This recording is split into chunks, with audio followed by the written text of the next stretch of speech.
Hi again. This is our last tutorial, and in this tutorial we'll actually see the board is working, and I attached my camera and we'll see the board itself.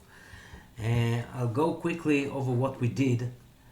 In the first we designed using the platform designer.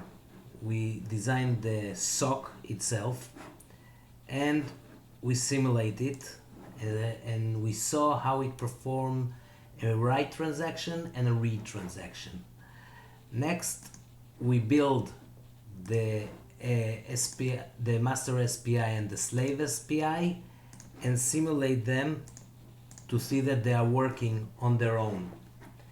Next, we generated the registers with the master and the slave, and we build the full system with the SoC and the master and the slave. And now that we we simulate and we wrote the software for the SPI, and we saw that the SPI is working, that the full system is working. We have an SPI transaction and we read the data back. The next thing is to implement the design, but before we do that we need to see the wires that are connected. We have 4 wires for the master coming out, 3 coming out and 1 coming in, and they are attached to GPIO 0, 1, 2 and 3. GPIO 0 is here, and we have the 4 signals of the slave, 3 inputs and 1 output, which are connected to GPIO 1, 0, 1, 2 and 3. Now we need to find on the board and how to connect it on the board. So I'll take the GPIO 0 and go to the QSF file and see which pins of the FPGA this is connected to. I'm looking for GPIO 0, and this is 0, this is 0 in, this is not it, this is 0.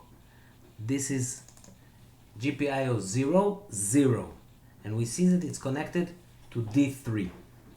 We'll go to the board schematic and we have here the connectors. Now we can see that the GPIO 0 is here, and we see that it's connected to the FPGA on D3. This is the pin. So we see that the S clock will come out on this connector on TP1 connector and pin number 2. Now these are the connectors. Now the question is, which one is pin number 1 or pin number 2 in our case? We can turn the board around and we can see, we see that one of the pins here, this one, is a square. The rest are circles. This is number 1. So if this is number 1, the one next to it is number 2, which is our S clock. And the rest are the MOSI, chip select and MISO, like we wrote in the file here. 0, 1, 2 and 3 are this. The same way you can find all the pins, and as you see I connected them so we have connection on the board. Now before we synthesize, before we implement the design, we want to see something when it's done. So we'll open SignalTap to see the signal inside the board. We open SignalTap Logic Analyzer and we configure it. The Signal Logic Analyzer is actually a memory inside the FPGA which can bring out the signals that we want. First, it's need a clock. So we'll open here the clock. We'll put the signals in press synthesis, so we'll have the same name as the boards, and we open the list. And we use the only clock we have, which is clock 50 of the board. Now we need to have some signals, and we put 1K samples, so we'll see enough data. Now we need the signals. The signals, we want the SPI. Again, we double click here, we open the list, we'll go to the master SPI, find the MOSI, MISO, S-clock and chip select and define them, and then we go to the slave and define those signals again. We insert them and the SignalTap file is ready.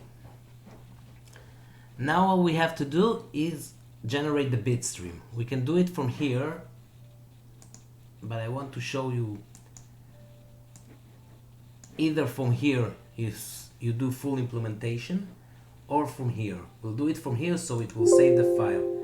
It generates an STP file. We can leave it with this name, or you can change the name. We can save it and it runs.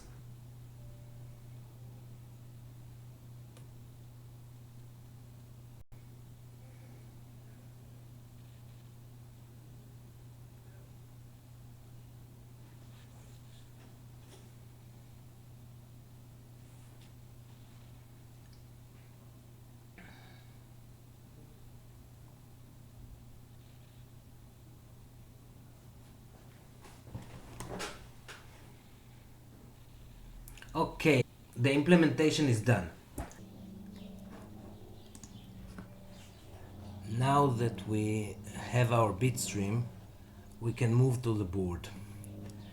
We'll open the SignalTap and connect to the board. We'll find our USB blaster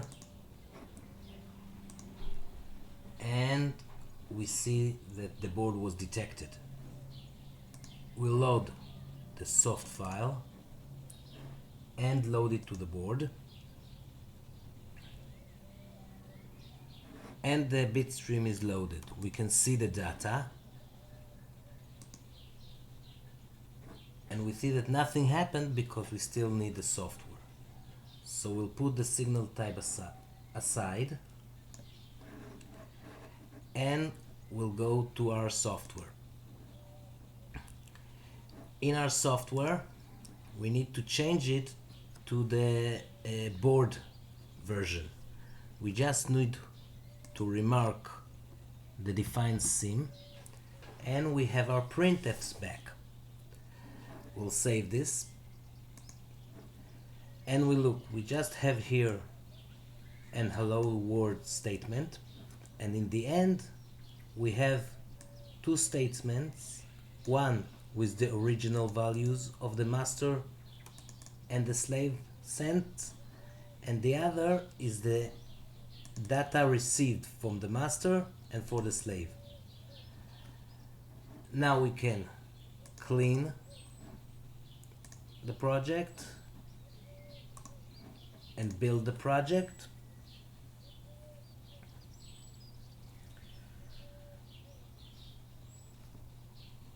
And we can start debug it on the board.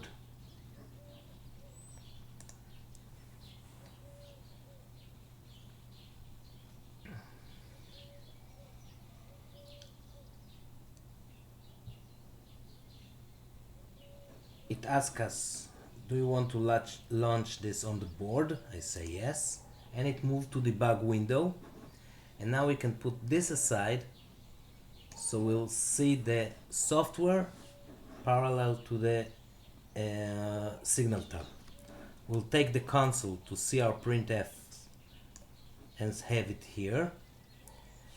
And we put a trigger on the SignalTap we know that the SPI transactions start with the SSN going low, so we'll trigger it on falling edge, and we trigger the SignalTap and launch the software, and we got our hello world, and we see here the signal of the SPI like we saw in the simulation, but this time they're from the board itself. Now we see the hello world we got. We see that the master sent 8 1 2 3 4 5 6 3 and the slave received 8 1 2 3 4 5 6 3, and the slave sent 8 9 8 7 6 5 4 3, and the master received 8 9 8 7 6 5 4 3. Now, just to let you see that we are actually working on the board, I will disconnect the MISO and I'll set the SignalTap again, and I'll relaunch. I reload the software. I didn't change it, and run it again.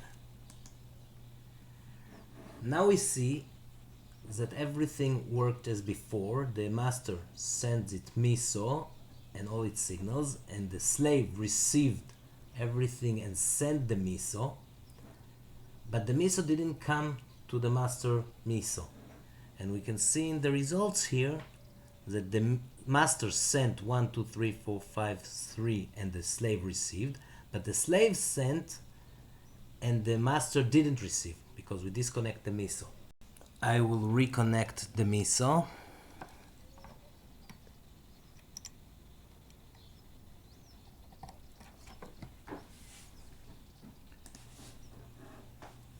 I'll set the trigger again. I'll relaunch the software.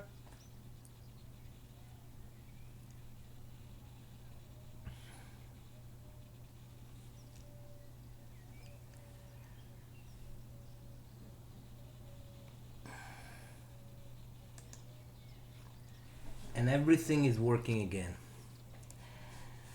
This includes our 5 tutorials course on the Nios Soc system. I hope you find it useful. Thank you and goodbye.